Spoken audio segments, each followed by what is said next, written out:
എല്ലാവരെയും കർത്താവിൽ സ്നേഹവന്ദനം. കർത്തദാസനോട് നമ്മൾ കേട്ട നല്ല വചനം, ക്രിസ്തുവിൽ നല്ല പ്രവൃത്തി ആരംഭിച്ചവൻ. ഫിലിപ്പിയ ലേഖനം 1:4 ക്രിസ്തുവിൽ നല്ല പ്രവൃത്തി ആരംഭിച്ചവൻ കർത്താവിന്റെ നാളോളം തികയ്ക്കും, ഉറച്ചിരിക്കും. ഒരു നല്ല പ്രവൃത്തിക്ക് തുടക്കമിട്ടു, അത് പൂർത്തീകരിക്കുന്നവനാണ് ദൈവം. അതിന് പറഞ്ഞ് അവസാനിപ്പിച്ചതും നിങ്ങൾ ശ്രദ്ധിച്ചു കാണുമല്ലോ. എന്നാൽ ഞാനിവിടെ ഇരുന്നപ്പോൾ ഞാൻ ചിന്തിക്കുകയായിരുന്നു, നമ്മൾ സഭയുടെ പണി ദൈവം തുടക്കമിട്ടിരിക്കുകയാണ്. ഞാൻ എന്റെ സഭയെ പണിയും. പതാക ഗോപുരങ്ങൾ ദൈവസഭയുടെ പണി നടന്നുകൊണ്ടിരിക്കുകയാണ്.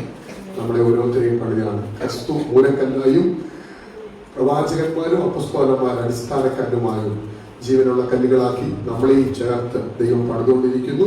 കർത്താവിന്റെ വരവെങ്കിൽ ആ പണി പൂർത്തിയാകും. ഇപ്പോൾ പണി നടന്നുകൊണ്ടിരിക്കുകയാണ്. ദൈവത്തിന്റെ വരവെങ്കിൽ ആ പണി പൂർത്തിയാകും. കൃപയാ ജീവനുള്ള കല്ലുകളായി നമ്മളെയും ചേർത്ത് വെച്ചുകൊണ്ടിരിക്കുകയാണ്.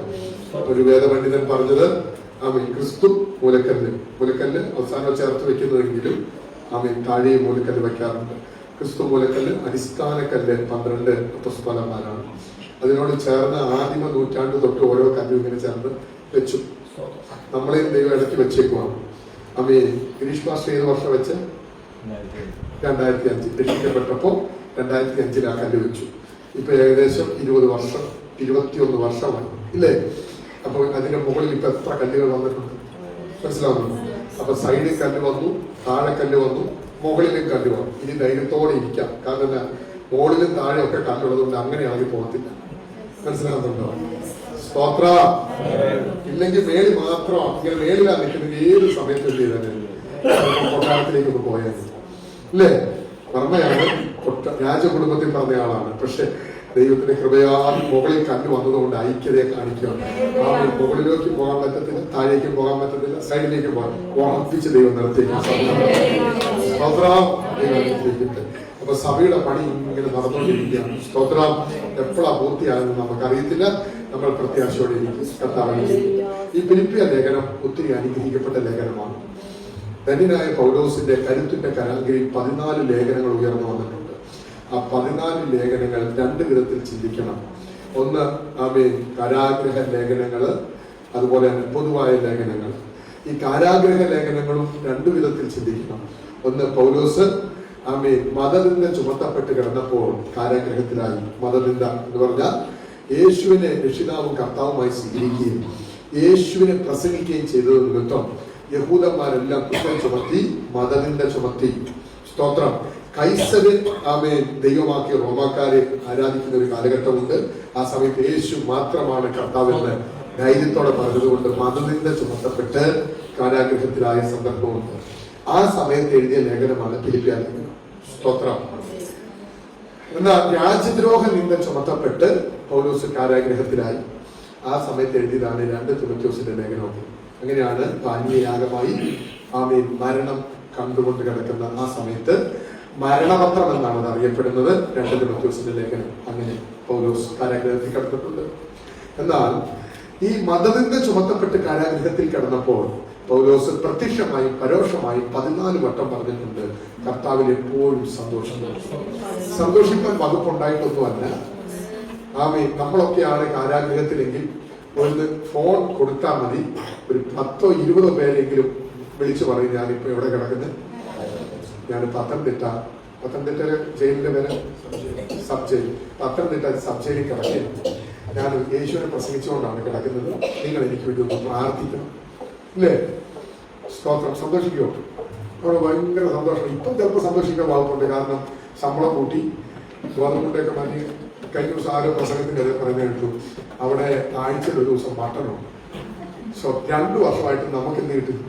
2 വർഷമായിട്ട് മട്ടൻ കഴിക്കാത്തവരുണ്ടെന്ന് ഒരാൾ പ്രസംഗിക്കുന്നത് കേട്ടു അല്ലേ?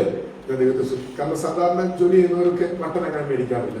പക്ഷെ ജയിലിൽ പോയാൽ മട്ടൻ ഫ്രീ, സ്തോത്രം, ചിക്കൻ ഫ്രീ, മുട്ട ഫ്രീ, എല്ലാം ഓരോ ദിവസവും ഷെഡ്യൂളായിട്ട് കൊടുക്കുന്നുണ്ട്. അതുകൂടാതെ 550-650 കണ്ടി ശമ്പളവും. സ്തോത്രം. അപ്പം ഇപ്പം സന്തോഷിപ്പാൻ എന്തുണ്ട്? കാരാഗ്രഹത്തിൽ കിടക്കുന്നവർക്കും വകയുണ്ട്. പണ്ട് അങ്ങനെയല്ല. കാരാഗ്രഹത്തിൽ കിടക്കുന്നത് കാലാമത്തിലിട്ടും കൈ സംഘലയിലിട്ടും നിവർന്ന് നിൽക്കാൻ പറ്റാതെ കൂനിയായിട്ട് നിവർന്ന് നിൽക്കാൻ പറ്റുന്ന ഒരു ഇരുണ്ട അനുഭവം. ആ ഇരുട്ടറയ്ക്കകത്ത് കിടന്ന് ദൈവനാമത്തെ പ്രതി നിന്ദ സഹിച്ചു, അവമാനം സഹിച്ചു. പൗലോസ് ധൈര്യത്തോടെ പറഞ്ഞു, ഞാൻ കർത്താവിൽ സന്തോഷിക്കുന്നു. പുറത്തെ സാഹചര്യമല്ല നമ്മളെ സന്തോഷിപ്പിക്കുന്നത്, കർത്താവുമായുള്ള ബന്ധമാണ് നമ്മളെ സന്തോഷിപ്പിക്കുന്നത്. ആ കാര്യം ഒന്ന് തട്ടിയൊന്ന് ദൈവത്തിന് സ്തോത്രം ചെയ്യാം.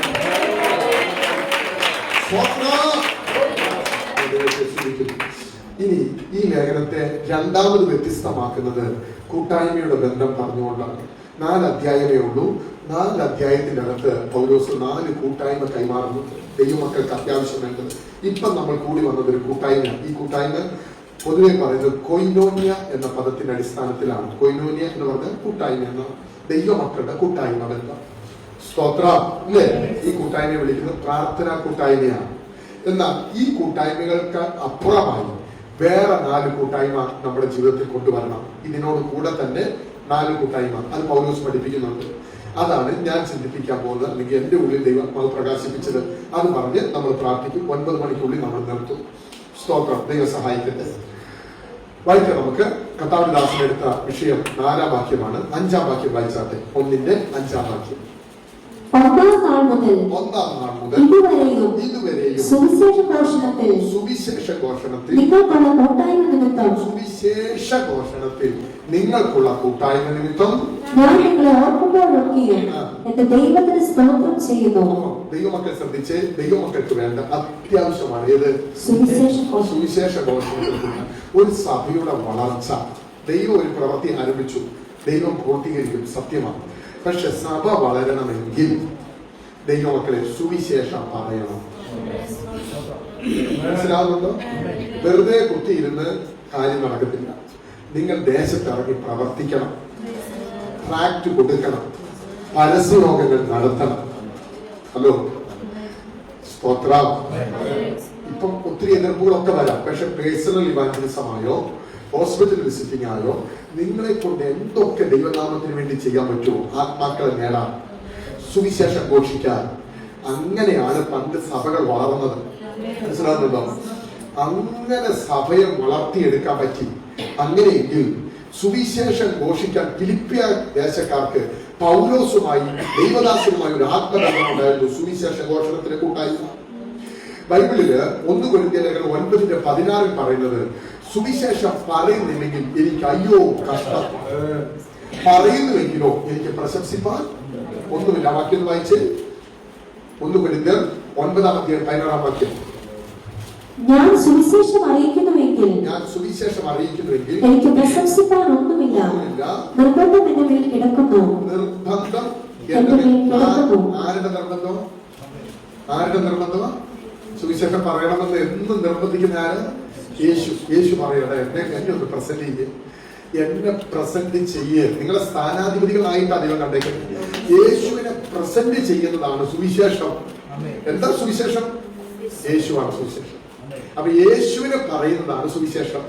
ഇനി അതിന്റെ വാക്യം വായിച്ചേ. ഞാൻ സുവിശേഷം അറിയിക്കുന്നില്ലെങ്കിൽ എനിക്ക് അയ്യോ കഷ്ടം, ഞാനത് മനഃപൂർവ്വം നടത്തുന്നുവെങ്കിൽ എനിക്ക് പ്രതിഫലമുണ്ട്. മനഃപൂർവ്വം അല്ലെങ്കിലും കാര്യമെങ്കിൽ ഫലമേൽപ്പിച്ചേക്കുക. വേറെ ഒരാൾക്ക് ദൈവം കൊടുത്തിട്ടില്ല. ദൈവം നമ്മളെ ഫലമേൽപ്പിച്ചേക്കുക. നിങ്ങൾ എന്റെ കൂടെ ഉണ്ടോ? ഒന്ന് ശ്രദ്ധിച്ചാട്ടെ. ദൈവം നിർബന്ധിക്കുന്നു യേശുവിനെ പ്രസംഗിക്കാൻ. ഈ അയ്യോ കഷ്ടം എന്ന് പറയുന്നത് നമ്മൾ എന്തെങ്കിലും അനർത്ഥം വരുമ്പോഴാണ്. ആക്സിഡന്റോ പാമ്പ് കടിച്ചോ മറ്റെന്തെങ്കിലും ഒക്കെ ഒരു അനർത്ഥം കേട്ടാൽ നമ്മൾ പറയും അയ്യോ കഷ്ടമായി പോയി, നമ്മൾ പറയാറുണ്ട്. പക്ഷേ ഒരു ദിവസം നിങ്ങൾ യേശുവിനെ പ്രസന്റ് ചെയ്യുന്നില്ലെങ്കിൽ നിങ്ങൾ കിടക്കുന്നതിന് മുമ്പേ നിങ്ങൾ പറയണം, കർത്താവേ അയ്യോ കഷ്ടം. സത്യം പറഞ്ഞാൽ ദൈവമക്കളെ, സുവിശേഷം പറയുന്നുവെങ്കിൽ പ്രശംസിക്കാനൊന്നുമില്ല, പറയുന്നില്ലെങ്കിൽ അയ്യോ കഷ്ടം. സ്തോത്രം. എല്ലാ ദിവസവും യേശുവിനെ പ്രസന്റ് ചെയ്യും. കാര്യം നിങ്ങളിലാ ഫലം ഏൽപ്പിച്ചേക്കുന്നത്. അതെന്റെ കാരണം അറിയാം. കൊർന്നല്യോസിന്റെ വീട്ടിൽ നിങ്ങൾ എടുത്തു നോക്കിയാൽ മതി. കൊർന്നല്യോസിന്റെ വീട്ടിൽ ദൂതൻ ഇറങ്ങി 9-ാം മണി പ്രാർത്ഥിക്കാൻ സമയത്ത് ഇറങ്ങി വന്നിട്ട് പറയാണ്, നീ പത്രോസിനെ വിളിച്ച് എന്ത് ചെയ്യണം? പ്രസംഗം കേൾക്കണം. സത്യത്തിൽ ദൂതൻ പറയുന്നതാണോ പ്രസംഗം നല്ലത്, പത്രോസ് പറയുന്നതാണോ നല്ലത്? ആര് പറയുന്നതാ വിശ്വസിക്കുന്നത്? ഇപ്പൊ ഇവിടെ ദൂതൻ ഇറങ്ങുക. ദൂതൻ ഇറങ്ങി വന്നിട്ട് ജിജോനോട് പറയുന്നതാണോ ജിജോ ബ്രദർ വിശ്വസിക്കുന്നത്? അത് ഈ പാവം പിടിച്ച ഭാഷ വിനിത് പറഞ്ഞാണ് ഏറ്റവും ആദ്യം വിശ്വസിക്കുന്നത്? ദൂരം പറഞ്ഞല്ലേ? അങ്ങനെയാണെങ്കിൽ ദൂരം പറഞ്ഞ പോലെ സുവിശേഷം അല്ലേ? ദൂതൻ ഇറങ്ങി വന്നിട്ട് ദൂതൻ എന്താ പറഞ്ഞേ? പാസ്റ്റർ വിളിച്ചിട്ട് പ്രസംഗം കേൾക്കാം. പാസ്റ്റർ വിളിച്ചിട്ട് പ്രസംഗം കേൾക്കാം. കേട്ടോ നിങ്ങൾ? സ്തോത്രം. അപ്പൊ ദൂതൻ എന്ത് കൊടുത്തിട്ടില്ല? സുവിശേഷം പറയാൻ അവസരം കൊടുത്തിട്ടില്ല. ദൂതൻ കൊടുക്കാത്ത ഭാഗ്യം കൃപയാൽ ദൈവം നമുക്ക് തന്നേക്കും. ഇത്ര വലിയ ഭാഗ്യം സുവിശേഷം പറയണം. ഹല്ലേലൂയ. കൊർന്നേലിയോസ് ആളെ അയച്ചു. പത്രോസ് വീട്ടിൽ വന്നു. യേശുവിന്റെ മരണം അടക്കം പുരുൾ. ആ പ്രസംഗം നിങ്ങൾ 10:38 തൊട്ട് 36 തൊട്ട് നിങ്ങൾ വായിക്കണം. യേശുവിന്റെ മരണം അടക്കം പുനരുദ്ധാന ന്യായവിധി, ഈ 3 വിഷയങ്ങളെ ആസ്പദമാക്കി അദ്ദേഹം പ്രസംഗിച്ചു. ആ പ്രസംഗം കേട്ടവർ മാനസാന്തരപ്പെട്ടു. അവിടെ പരിശുദ്ധാത്മാവ് ഇറങ്ങി. അവർ അന്ന് തന്നെ സ്നാനപ്പെട്ടു. കണ്ടോ? സ്തോത്രം. നമുക്കായി ഭാഗ്യ പദവി കിട്ടിയത് ദൂതന്മാർക്ക് പോലും ലഭിക്കാത്ത ഭാഗ്യം. ദൂതർക്കും കൂടാവകാശം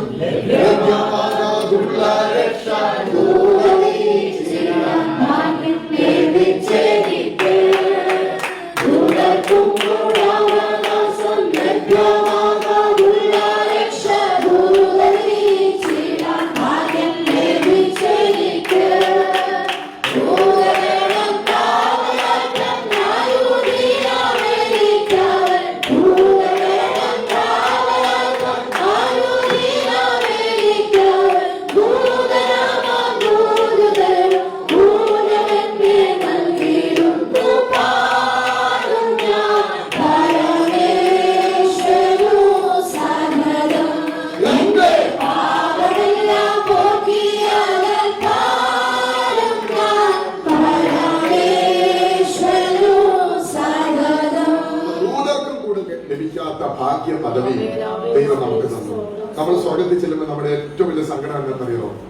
ഒരാത്മാവിനെ നേടിയാൽ, നിങ്ങൾ പറയാക്കി, ഒരാത്മാവിന്റെ വില ഒരു ലോകത്തെക്കാളും വിലയേറുക. അപ്പൊ സ്വർഗത്തിൽ ചെല്ലുമ്പോൾ വിശുദ്ധന്മാരൊക്കെ 1000 നേടിയവരും 2000 നേടിയവരും 3000 നേടിയവരും ഒക്കെ കാണും. അവർ ഈ കിരീടമൊക്കെ വെച്ചിരിക്കുമ്പോ ഒരാത്മാക്കളെ പോലും നേടാതെ വരുന്ന സ്തോത്ര നമ്മുടെ ഷെയറിംഗ് സിസ്റ്റർ വരുന്ന ഓട്ടിക്കും. ഒരാത്മാവിനെ പോലും നേടാതെ വന്നിരിക്കുക. ഞാൻ ഇവിടെ എല്ലാവരും ആത്മാക്കളെ നേടി, ഷെയറിംഗ് സിസ്റ്റർ ഒരാത്മാവിനെ പോലും നേടാതെ, ഒരു കിരീടം പോലും കിട്ടാതെ അവിടെ വന്ന് നിൽക്കുമ്പോൾ ഒന്ന് ആലോചിച്ചു നോക്കി. എന്നാ നാണക്കേടാണ്. അപ്പൊ ആ നാണക്കേട് ഉണ്ടാകാതിരിക്കാൻ അല്ലെങ്കിൽ ഈ 2026 ഒരു 10 പേരെ നേടിക്കും. മനസ്സിലാകുന്നുണ്ടോ? ഞങ്ങൾ എന്നും പറയും ആത്മാക്കളെ നേട്, സുവിശേഷം പറ, യേശുവിനെ പ്രസന്റ് ചെയ്യേ എന്ന് പറയുക. അവസരം പാഴാക്കി സുവിശേഷം പറയണം. 2026 ആത്മാക്കളെ കൊണ്ട് സഭ നിറയണോ? സുവിശേഷ ഘോഷണത്തിൽ കൂട്ടായി.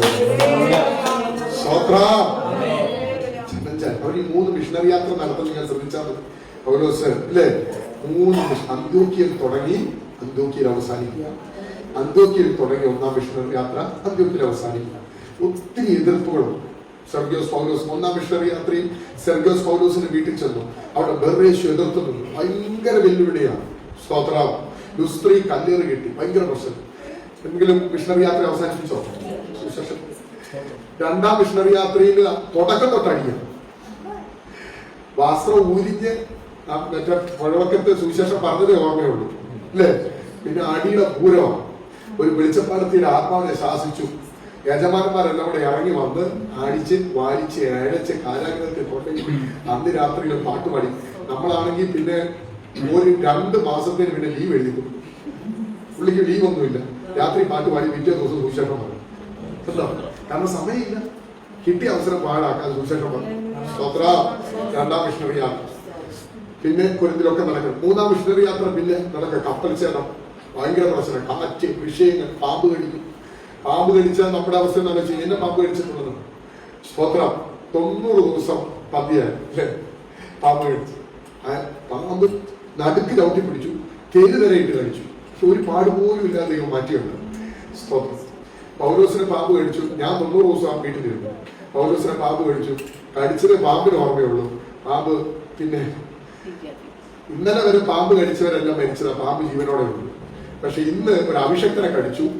പാമ്പ് അല്ലേ? തീക്കകത്ത് കുറഞ്ഞു. എന്തൊക്കെ വെല്ലുവിളിയാണ്.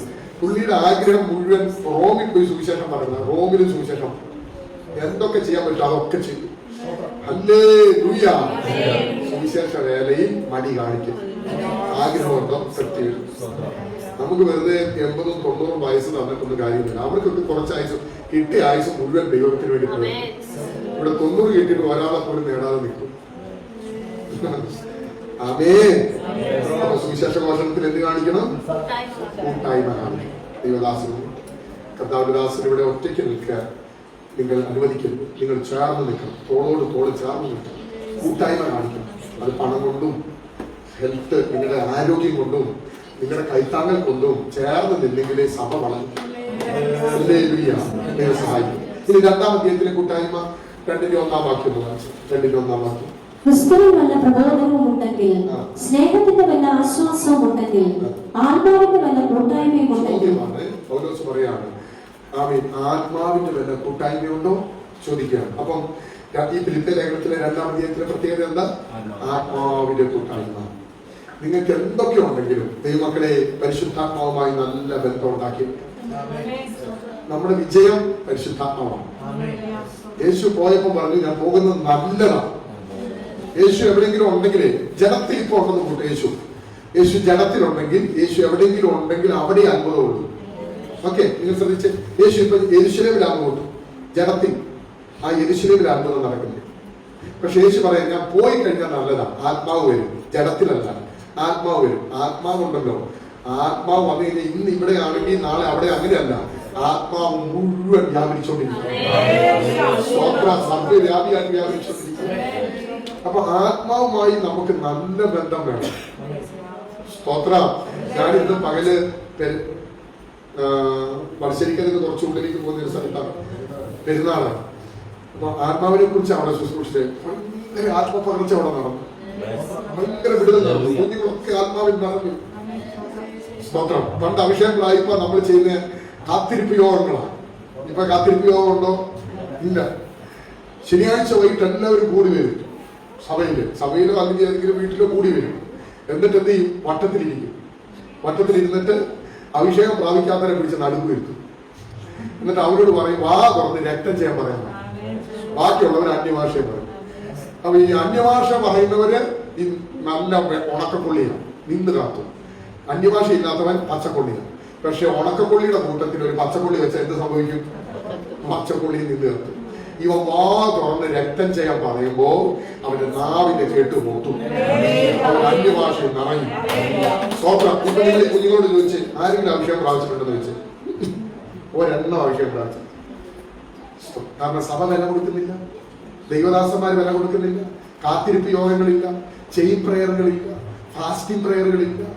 എല്ലാം ചടങ്ങായിപ്പോയി, എല്ലാം ചടങ്ങാ. അതുകൊണ്ടൊന്നും വിടുതൽ നടക്കത്തില്ല. ആത്മാവിന്റെ ആത്മനിറവ് ദൈവമക്കൾക്ക് വേണം. നിങ്ങളിൽ ഒരാൾക്ക് അഭിഷേകം ഉണ്ടെങ്കിൽ നിന്നിലുള്ള അഭിഷേകം നിന്നെ ഉപദേശിച്ചു വഴി നടത്തും. ഈ കുഞ്ഞുങ്ങളെ നമ്മുടെ കൺട്രോളിൽ വരുന്നത് +2 വരെയാണ്. +2 കഴിഞ്ഞ് ഇവർ ഉപരിപഠനത്തിന് പോകും. ഉപരിപഠനത്തിന് പോകുമ്പോൾ ഇവരുടെ ബെസ്റ്റ് ഫ്രണ്ട് ആരാവും അറിയാവോ? അവരുടെ കൂട്ടുകാരൻ. പിന്നെ അവരെ ഗൈഡ് ചെയ്യുന്നത്. പക്ഷെ ഇവർ അതിനു മുമ്പ് ഇവർ അഭിഷേകം പ്രാപിച്ചിട്ട് വിട്ടാൽ എന്താ സംഭവിക്കുന്ന അറിയോ? ഇവരിലുള്ള അഭിഷേകം ഇവർ ഉപദേശിക്കും. തെറ്റാണെന്നും കറക്റ്റ് ആണെന്നും ആത്മാവ് ഉപദേശിക്കും. ഒരു പ്രേമത്തിലും കുടുങ്ങത്തില്ല. അഭിഷേകമുള്ളവൻ ദൈവഹിതമില്ലാത്ത വഴിയിലും കുടുങ്ങത്തില്ല. കാരണം അഭിഷേകം അവനെ വഴി നടത്തും. ആത്മാവുമായി നല്ല കൂട്ടായ്മ ബന്ധം ഉണ്ടാക്കിയെടുക്കട്ടെ.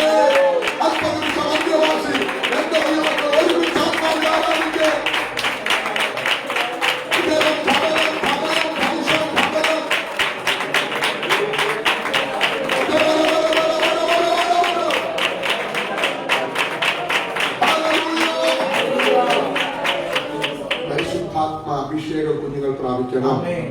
ആത്മാവുണ്ടെങ്കിൽ 5 ഗുണം ബൈബിൾ എഴുതി വെച്ചിട്ടുണ്ട്. വേഗത്തിൽ ഞാൻ പറയാം. യോഹന്നാൻ സുവിശേഷം 14-16 വാക്യം അല്ലേ? യോഹന്നാൻ 14:16. എന്നാൽ ഞാൻ പിതാവിനോട് ചോദിക്കും, അവൻ സത്യത്തിന്റെ ആത്മാവ് എന്ന മറ്റൊരു കാര്യസ്ഥൻ എന്നേക്കും നിങ്ങളോട് കൂടി ഇരിക്കേണ്ടതിന്. എന്നേക്കും കൂടെ ഇരിക്കുക. ഇടയ്ക്ക് ഇട്ടിട്ട് പോകും. ആത്മാവുണ്ടെങ്കിൽ എന്നേക്കും കൂടെയുണ്ട്. നമ്മുടെ ബെസ്റ്റ് ഫ്രണ്ട് പരിശുദ്ധാത്മാവാക്കിയിരിക്കുക. ആത്മാവുണ്ടെങ്കിൽ എന്നേക്കും ആത്മാവ് കൂടെ ഇരിക്കും. ഓക്കെ, മനസ്സിലാകുന്നുണ്ടോ? അപ്പൊ നിങ്ങൾ ആരല്ല? അനാഥരല്ല. അപ്പൊ നിങ്ങളുടെ മറ്റുള്ളവരെക്കാളും കൂടുതൽ ആത്മാവിനോട് സംസാരിക്കുക, ഇടപെടുക. അപ്പൊ എന്നേക്കും കൂടെ ഇരിക്കുന്നതാണ് ആത്മാവ്. ഇനി അതിന് 26 വാക്യം വായിച്ച്. പരിശുദ്ധാത്മാവ് എന്ന കാര്യസ്ഥൻ നിങ്ങൾക്ക് സകലവും ഉപദേശിച്ചു തരികയും. ആത്മാവുണ്ടെങ്കിൽ എന്തുണ്ട്? ഉപദേശം. നല്ല ഉപദേശം, നല്ല ടീച്ചറാണ് പരിശുദ്ധാത്മാവ്. എല്ലാം ഉപദേശിക്കും. അപ്പൊ നിങ്ങൾ പറ, ആത്മാവ് വേണോ? പറ, ആത്മാവ് വേണം ഇല്ലേ? നിങ്ങളെ ഉപദേശിക്കുന്നത് പരിശുദ്ധാത്മാവായിരിക്കണം. ആ വാക്യം പൂർത്തീകരിച്ച്. ഞാൻ നിങ്ങളോട് പറഞ്ഞതൊക്കെയും നിങ്ങളെ ഓർമ്മപ്പെടുത്തുകയും ചെയ്യും. ഓർമ്മപ്പെടുത്തും, നന്നായി ഓർമ്മപ്പെടുത്തും. ഓർമ്മശക്തി തരുന്നത് പരിശുദ്ധ. ഞങ്ങളും ചില സമയത്ത് നമ്മൾ ഭയങ്കര മറവിയായിരിക്കും. പക്ഷെ ആത്മാവുമായി നല്ല ബന്ധം ഉണ്ടെങ്കിൽ ഫോൺ വിളിക്കേണ്ടവരെ ആരൊക്കെയാണ്, ആരോടൊക്കെ നമ്മൾ ഒരു ദിവസം എന്തൊക്കെ ചെയ്യണം, ഇതെല്ലാം പരിശുദ്ധാത്മാവ് നമ്മളെ ഓർമ്മപ്പെടുത്തും. സ്തോത്രം. ആത്മാവുമായി നല്ല ബന്ധം ബാക്കി. 15-ാം അധ്യായം 26-ാം വാക്യം വായിച്ച്. 15-26. ഞാൻ പിതാവിന്റെ അടുക്കൽ നിന്ന് നിങ്ങൾ കയറ്റാനുള്ള കാര്യസ്ഥനായി പിതാവിന്റെ അടുക്കൽ നിന്ന് പുറപ്പെടുന്ന സത്യാത്മാവ് വരുമ്പോൾ അവൻ എന്നെ കുറിച്ച് സാക്ഷ്യം പറയും. സുവിശേഷം പറയണമെങ്കിൽ ആത്മാവ് വേണം.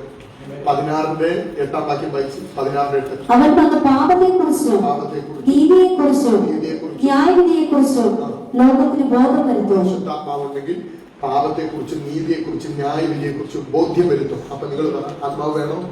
വേണം. 13-ാം വാക്യം വായിച്ച്. 16. സത്യത്തിന്റെ ആത്മാവ് വരുമ്പോഴോ അവൻ നിങ്ങളെ സകല സത്യത്തിലും വഴി നടത്തും. ആത്മാവ് വന്ന സകല സത്യത്തിലും വഴി നടത്തും.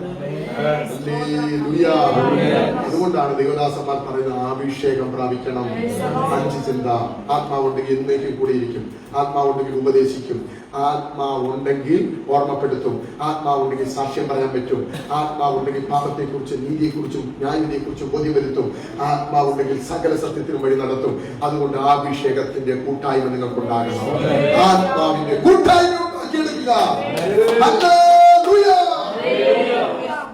സ്തോത്രം. അങ്ങനെ കൂട്ടായ്മകളുടെ പുസ്തകമാണ് ഫിലിപ്പിയ ലേഖനം. 3-ാം അധ്യായം 10-ാം വാക്യങ്ങൾ വായിച്ച്. 3-10. അവന്റെ മരണത്തോട് അനുരൂപപ്പെട്ടിട്ട് അവനെയും അവന്റെ പുനരുദ്ധാനത്തിന്റെ ശക്തിയെയും അവന്റെ കഷ്ടാനുഭവങ്ങളുടെ കൂട്ടായ്മയും. കഷ്ടാനുഭവങ്ങളുടെ കൂട്ടായ്മ. ദൈവമക്കളെ, ഓരോ ദിവസവും ദൈവനാമത്തെ പ്രതി നിന്ദകൾ നിങ്ങൾ സഹിക്കുന്നുണ്ടെങ്കിൽ ഭാരപ്പെടേണ്ട. അത് കഷ്ടാനുഭവങ്ങളുടെ കൂട്ടായ്മ. സ്തോത്രം. ദൈവത്തെ സ്തുതി. അതൊക്കെ കുറെ മണിക്കൂർ എടുക്കേണ്ടതാണ്. 9 മണിക്ക് നിർത്താമെന്ന് പറഞ്ഞതുകൊണ്ട് ഞാൻ അതുകൂടെ പറഞ്ഞു അവസാനം. 4-ാം അധ്യായം 15-ാം വാക്യം വായിച്ച്. അടുത്ത കൂട്ടായ്മ.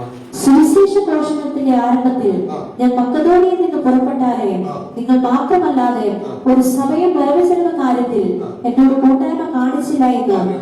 ചെലവിലും കൂട്ടായ്മ കാണിക്കണം. 4 കൂട്ടായ്മ. മനസ്സിലാവുന്നുണ്ടോ? ഏതൊക്കെയാന്ന് പറഞ്ഞ്. സുവിശേഷ ഘോഷണത്തിൽ കൂട്ടായ്മ കാണിക്കുക, ആത്മാവുമായി നല്ല കൂട്ടായ്മ കാണിക്കുക, കഷ്ടാനുഭവങ്ങളുടെ കൂട്ടായ്മ തന്നെ നിലനിർത്തുക, വരവിലും ചെലവിലും കൂട്ടായ്മ കാണിക്കുക. പിന്നെ നമ്മുടെ പ്രശ്നം എന്താണെന്നറിയോ? നമ്മൾ ആ അവസാനം പറഞ്ഞ സംഭവമില്ലേ, അതെവിടേക്കോ മറന്നു പോകുന്ന ആൾക്കാരെ ഇടയ്ക്കിടയ്ക്ക്. പിന്നെ ഇടയ്ക്ക് ഈ ഉപവാസവും പ്രാർത്ഥനയൊക്കെ ആകുമ്പോൾ ഇടയ്ക്ക് ഒരു ഓർമ്മ വന്ന് എന്തെങ്കിലുമൊക്കെ ഹെൽപ്പ് ചെയ്യും. അതൊക്കെ മാറ്റിയിട്ട് നിങ്ങൾക്ക് തരുന്ന വരവില്ലേ, വരവിൽ ഓഹരി കാണിക്കണം. മനസ്സിലാകുന്നുണ്ടോ? ചെലവിൽ കൂട്ടായ്മ കാണിക്കണം. വരവിലും ചെലവിലും. ദൈവത്തിന്റെ നന്മ നിങ്ങൾ എടുത്തു വെക്കരുത്. ലേവ്യ പുസ്തകം പറയുന്നത് നിങ്ങൾ ദശാംശം എടുത്ത് ഉപയോഗിച്ചാൽ 5 ഇരട്ടിയായിട്ട് തിരിച്ചു കൊടുക്കണം. സ്തോത്രം. അതുകൊണ്ട് പുതിയ നിയമത്തിൽ ഓഹരിയാണ്. വരവിലും ചെലവിലും ദൈവദാസനുമായി കൂട്ടായ്മ കാണിക്കുക. ദൈവം നിങ്ങളെ അനുഗ്രഹിക്കട്ടെ. നമ്മുടെ കണ്ണുകൾ അടയ്ക്കാം, ഒരുമിച്ച് പ്രാർത്ഥിക്കാം. ദൈവം നമ്മളിൽ ആരംഭിച്ച പ്രവൃത്തി ദൈവം തന്നെ പൂർത്തീകരിക്കട്ടെ. ആമേൻ. ഞാൻ എന്റെ സഭയെ പണിയും. ആമേൻ. പാതാള ഗോപുരങ്ങൾ ചെയ്യിക്കുക. ഒരുമിച്ച് പ്രാർത്ഥിക്കാം, കണ്ണുകൾ അടയ്ക്കാം, ആമേൻ. ദൈവകരത്തിൽ സമർപ്പിക്കാം. ഇന്ന് കേട്ട വചനത്തിന് മുമ്പിൽ എത്ര ശ്രേഷ്ഠമായ വചനം ദൈവത്തിന്റെ ആത്മാവ് നമുക്ക് പൊഴിച്ചു തന്നു. ദൈവം പകർന്ന വചനത്തിനായി സ്തോത്രം ചെയ്താട്ടെ. സ്തോത്രം, സ്തോത്രം, സ്തോത്രം, സ്തോത്രം. അധികാരമുള്ള ദൈവമേ, വിശ്വസ്തനായ ഞങ്ങളുടെ കർത്താവേ, ഞങ്ങളുടെ ഉപവാസത്തിന്റെയും പ്രാർത്ഥനയുടെയും 13ാമത്തെ രാത്രി അപ്പച്ചന്റെ തിരുമുഖത്തേക്ക് നോക്കുക. ദൈവം തന്ന സാവകാശത്തിന്റെ സ്തോത്രം. കർത്താവേ, ആബാ പിതാവേ എന്ന് വിളിക്കുന്ന സ്വപുത്രത്തിന്റെ ആത്മാവിനെ ഞങ്ങളിൽ പകർന്നല്ലോ. ഏത് സമയത്തും ധൈര്യത്തോടെ കൃപാസനത്തോട് അടുത്തു വരാം. ദൈവം തന്ന ഭാഗ്യത്തിനായി സ്തോത്രം. കർത്താവേ, വചനം അതതിന്റെ പ്രവൃത്തി ചെയ്യുന്നതിനായി സ്തോത്രം. ഞങ്ങളിൽ തുടക്കമിട്ട ദൈവം ഞങ്ങളിൽ പൂർത്തീകരിക്കണം വരുത്തുന്ന ദൈവം. ഞങ്ങളുടെ ഇടവഴിക്ക് നശിപ്പിക്കുന്ന വെല്ലുവിളികളെ ഞങ്ങൾ ആത്മാവിൽ ശാസിക്കുന്നു. കർത്താവിന്റെ ഇടപെടലുകൾ വെളിപ്പെട്ടു വരട്ടെ. ഈ കുടുംബത്തെ ഞങ്ങൾ ബ്ലസ് ചെയ്യാം. കടന്നുവന്ന ദൈവമക്കളെ ബ്ലസ് ചെയ്യാം. മടക്കയാത്രയിൽ കർത്താവ് കൂടെ ഇരിക്കണമേ. നാളെ കർത്താവിന്റെ മേശ മറ്റു ശുശ്രൂഷകളെല്ലാം ഉണ്ടല്ലോ, അനുഗ്രഹമാക്കി കർത്താവ് തീർക്കണം. യേശു കർത്താവിന്റെ നാമത്തിൽ തന്നെ. കർത്താവ് നമ്മുടെ പ്രാർത്ഥന കേട്ടതുകൊണ്ട് നമുക്ക് ഒരുമിച്ച് സ്തോത്രം ചെയ്യാം.